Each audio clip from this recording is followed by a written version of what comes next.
Black Monday is upon us here in the NFL. This is the time of the year where coaches who didn't quite live up to the hype, didn't live up to the bill, are getting ousted.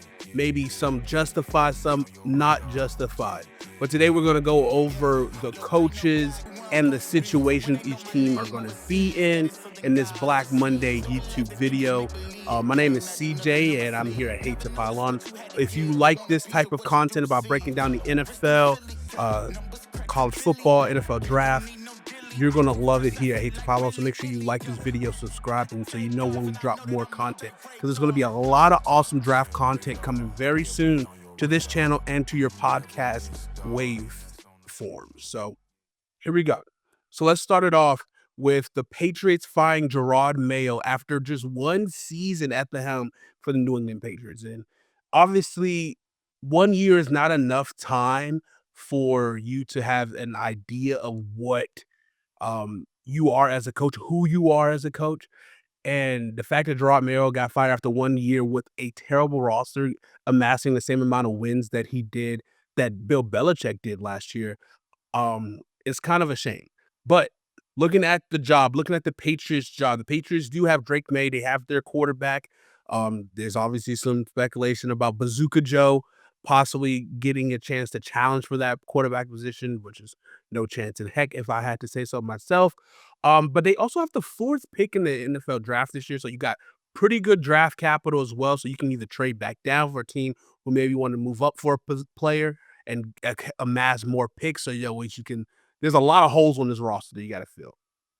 And they also have $131 million in cap space per Spotrac in 2025. So that means that they're going to have a lot of ability to sign a big free agent a la T. Higgins, where they're already been rumored they're going to throw a bag at Mr. T. Higgins, whether or not he wants to accept the most money or the best situation. We shall see.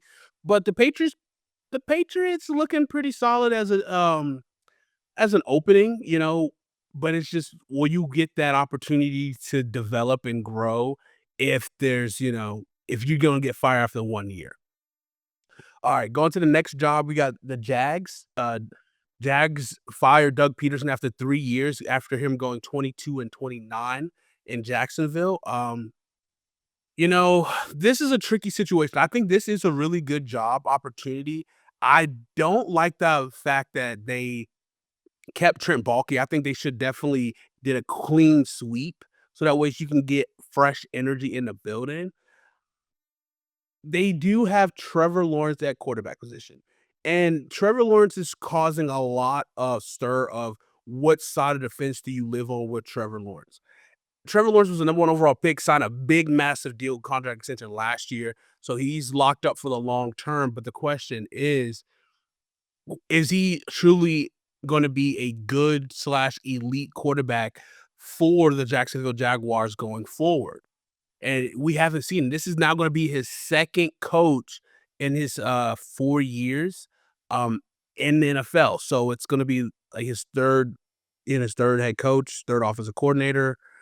So I don't know. After a while, like, we got to see. I mean, Jacksonville are very much bought in on Trevor, so we shall see. They also have the fifth pick in the draft, so really good draft capital. But in terms of free agency, they don't have a ton of money, have about $40 million in cap space. They can obviously get around it by um, releasing some players, restructuring some players, but they have been signing their guys. Tyson Campbell just signed to be the highest paid corner in the league. So they're taking care of their guys that they believe in, but now you just need to see the production from their defensive side of the ball, and especially the offensive side of the ball. They did strike gold with Brian Thomas Jr. He was one of my favorite wide receivers last year in the draft class. Um, they got a wide receiver one, so now they have to figure out who else is going to be able to fill out that wide receiver room. And can we see Christian Kirk kind of come back to form? Gabe Davis staying healthy. They got Evan Ingram, obviously, but they also got Britton Strange, a tight end they drafted early in the second round. It was kind of a project from Penn State.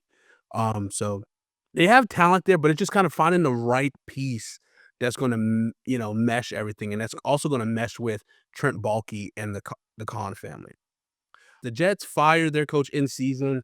after really early in the season. It was kind of puzzling, but that didn't really spark any kind of new juice for the New York Jets. So now they have to figure out where they're going to go. They've also fired their GM Joe Douglas as well. So they have a clean sweep, a clean slate to try to build off of where they're going to go. They hired the 33rd team to help with the GM search and quarterback position. They have Aaron Rodgers now. This We don't know if Aaron Rodgers is gonna retire or try to come back, but definitely probably won't be at the Jets next year.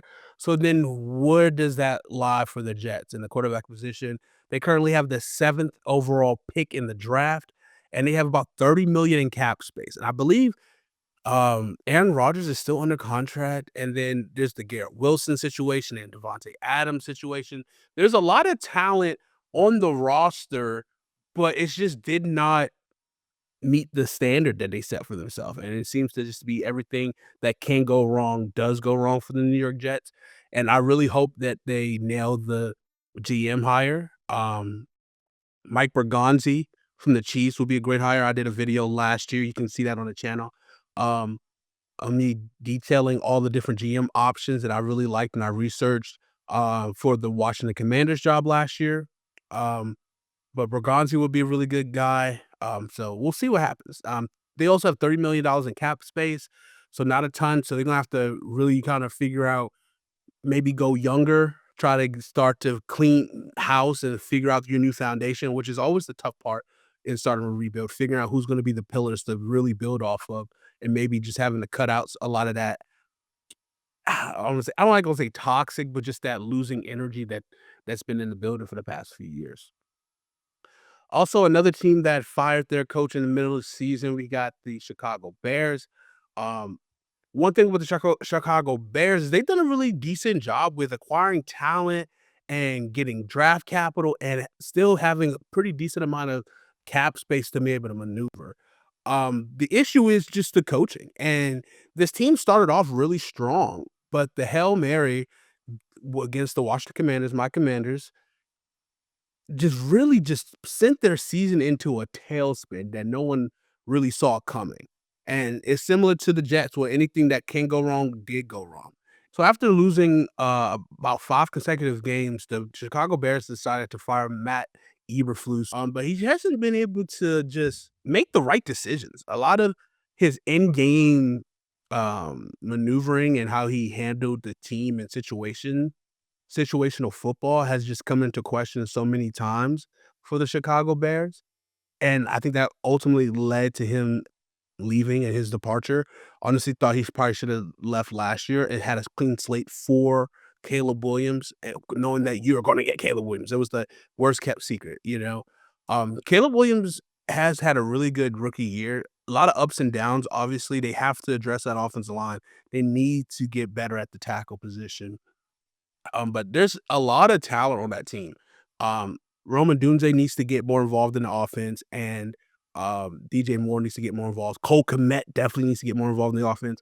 Chicago Bears should definitely be moving on from Keenan Allen, I think, and just giving more opportunities to Roman Dunze and DJ Moore and Cole Kmet. I think those three, it should be a very formidable receiving core. Um, I'm really interested to see which way they're gonna go. Obviously, Ben Johnson is the belle of the ball. Everybody wants his services, especially when you want to pair up a young offensive mind to a young quarterback who's destined or who should be destined for success in the league as the number one overall pick. Um, Chicago still has really good draft capital. They got the top 10 pick, the 10th pick in the draft, and $81 million in cap space. So this job is very desirable.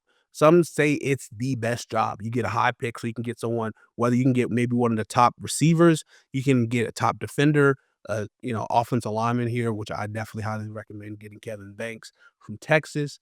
Just an early little taste right there for you.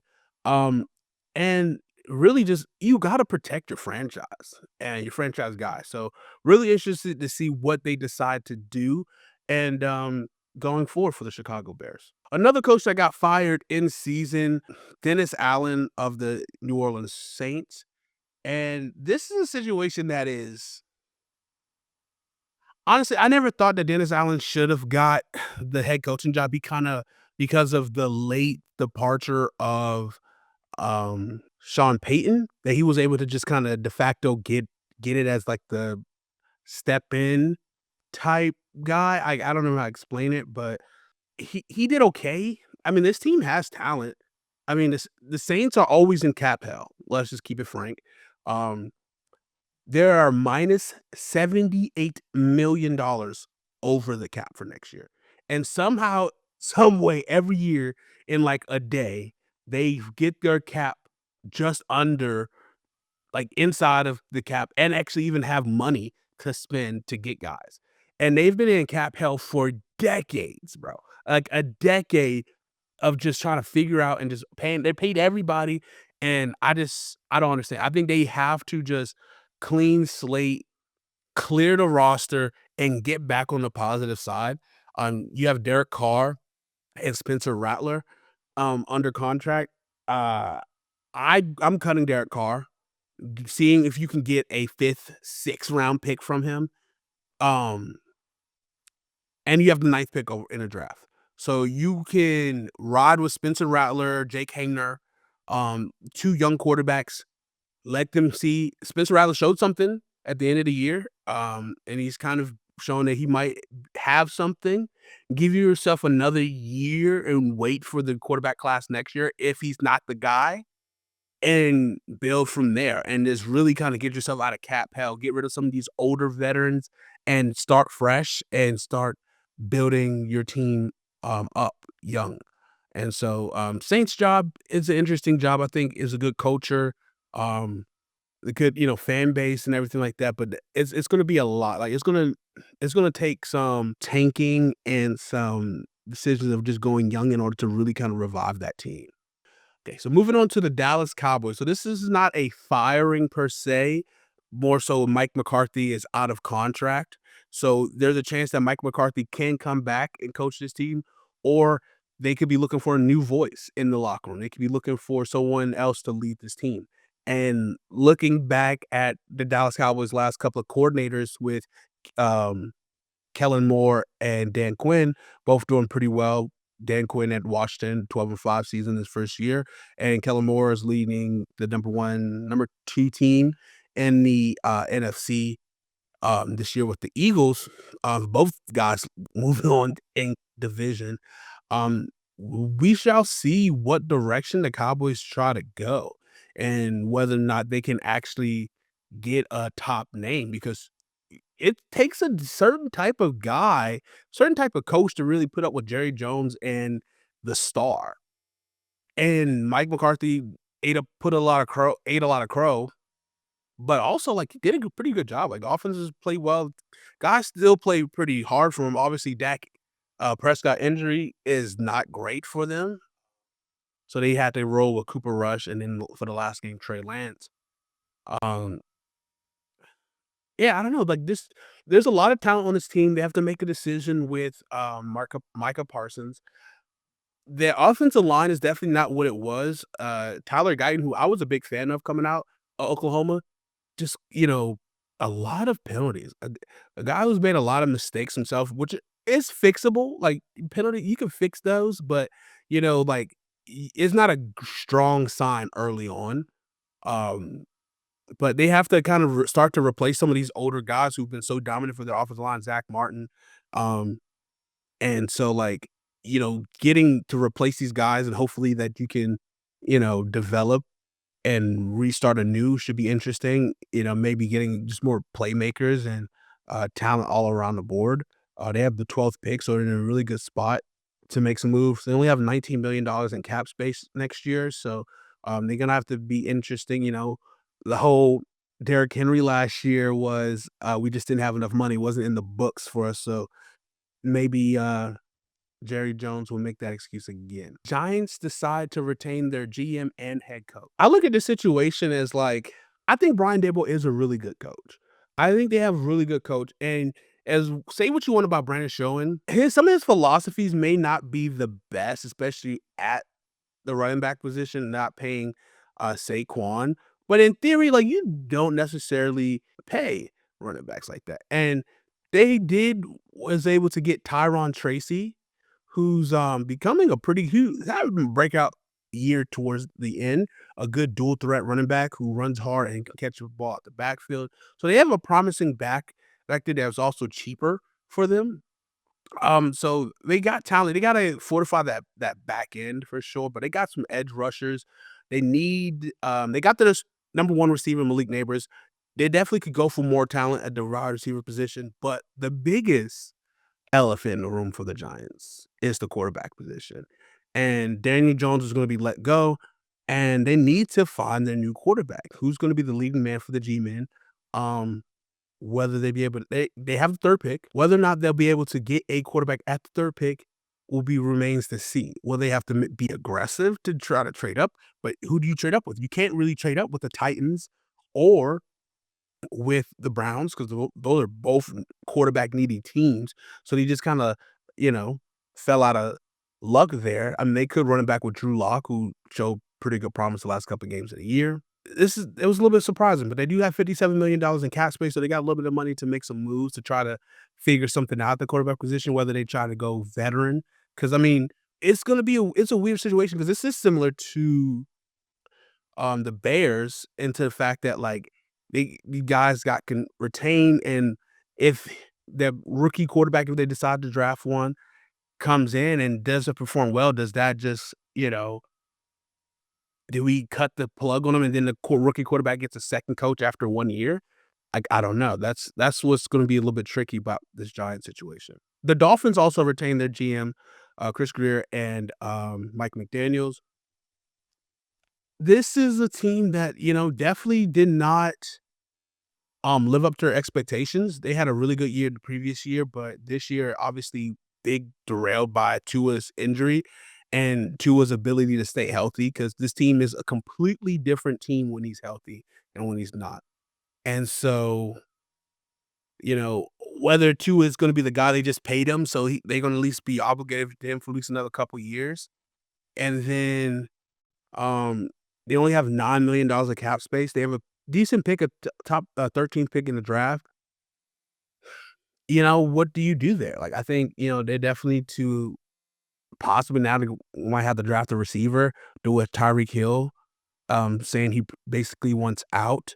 Um, I don't know. This team is just weird. Like it's one of those things that like they have to do what they need to do to get back to the top. But like I don't know if it's a recalibrate and get back there, or it need to kind of take a nice big step back.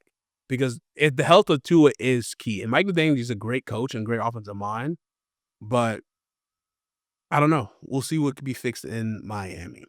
And we're gonna wrap it up with coordinators, who got fired on this Black Monday. This is as of the end of the day, January 6th. Ken Dorsey of the Browns, got fired as the offense coordinator. Ryan Grubb, fired from the Seahawks, which both Ryan Grubb and Ken Dorsey both were there just 1 year. So guys get 1 year opportunities and um both get fired quick, being kind of the scapegoat. So interested to see what they decide to do in Cleveland with the offensive coordinator. I know they're gonna be looking for a quarterback. They might try to go to more towards a more spread happy team. Maybe Ryan Grubbs lands in Cleveland. I mean, Ryan Grubbs came straight from college, Washington, and became the offense coordinator for uh, Mike McDonald, in Seattle. But I mean, he had a really electric offense with Michael Penix. Maybe we could see a reunion, him going to Atlanta, or possibly him going back to the college ranks and go back to Alabama, where he was originally going to be the offensive coordinator. We shall see. And Lou Anarumo, from the Bengals defensive coordinator, he was a guy last year I was raving about as being a good, like a head coaching option. Um, to be honest with you, that Bengals defense is just not good. I mean, the thing is like they're not repaying their guys that if they still would have paid their guys that they had, they would have less issues on the back end. They're going younger, and he's getting these guys the most out of the guys, the talent, which they rallied behind, but they're just such a cheap franchise. They're not paying. their stars, and we'll see what happened with Trey Hendrickson and T. Higgins, whether or not they're gonna be able to afford to pay these guys, and, historically, they haven't, and the fact that he even fired Lou, I don't know if this was his last year of his deal or not, he just wasn't coming back, but that's a shock, so maybe there could be some new wrinkles in Cincinnati, and then, also, Luke Getsy, got fired, from the Las Vegas Raiders, the offensive coordinator, so we shall see, um what happens there. And AP, we don't really know what's gonna go on in Las Vegas, whether or not he's gonna stay, the head coach or not. But, I think what's tough for Luke Getsy in his circumstance is the fact that he was really the second, maybe even third choice to be the offensive coordinator because they really wanted, well, they had Cliff Kingsbury. They had Cliff Kingsbury pretty much almost signed to the contract, and Cliff changed his mind and decided to come to Washington, which is working out to be a really good opportunity for him and coaching Jaden Daniels, who's a star in this league. Honestly, like, you look at it, it's like, okay, who's gonna be the quarterback for the Raiders? And they weren't able to get anyone. I mean, he got a prolific tight end in Brock Bowers, but weren't able to secure that quarterback where there was a lot of rumors that they really wanted Michael Penix and they wanted Jaden Daniels. They wanted opportunity to trade up for him, but I don't now no one was budging. Like, I think when you see the talent that he had, no one was gonna budge for to let go of that talent for sure. So, and that has been the video. Black Monday has come and passed in the NFL. We will update this and we'll maybe talk about more if any more coaches were to move. We are launching a new podcast this year, based off the NFL draft and team building. It's called The Rookie Revelation, and it's going to be really exciting. I'm really excited for this podcast to drop for you guys. So this is just a little bit of taste of what we'll be talking about. We're going to be breaking down each individual team, giving grades to each um, position groups, and just really just going deep diving into the draft process. And the draft process that we always done here on this channel. We'll be doing our big mock drafts, and there'll be a lot of that great stuff, but on your podcast feeds. So make sure you keep it tuned here at Hate to Pile On, where we will drop the official trailers, the releases of all of the great content that we have going on.